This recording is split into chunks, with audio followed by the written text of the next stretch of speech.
This is the Android project for Walter Robson and Ryan Wigglesworth. Okay, so for our project, we used the NASA Meteor data set, and we built an Android app that could show, if you search the name of the app or the meteor, it would tell you where, like the time that it landed at. So what we did was we were able to start with the URL string, and then we parsed that into a JSON array, and then we parsed that into actually a hash table. And so we found the JSON array, and then out from that built the hash table.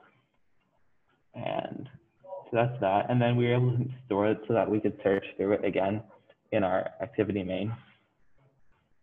We made it semi-global. Yes. So if you want to go to main activity, Yeah. and we can just talk about that for a second. So just show how we had the hash table up at the top. Yeah. Yeah. So there's our hash table data. And then once we had that, because in the original code, we were just searching through what was displayed on the app, but we needed to search through the actual hash table itself and not just the keys, so that we could return the year, or I guess the date of the landing after we search for by the name. And then you can show that on the app emulator. Yeah. So here's the search that we wrote. So you can search through the keys, and it can tell you if the key exists, and if it's there, it prints out the date, time that it landed. So here's what our app looks like. Oh,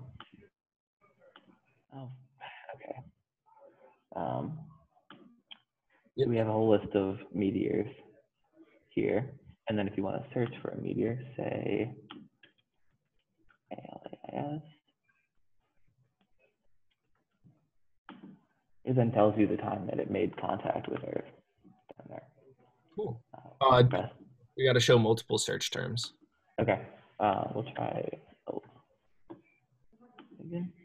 No results matched for that. Which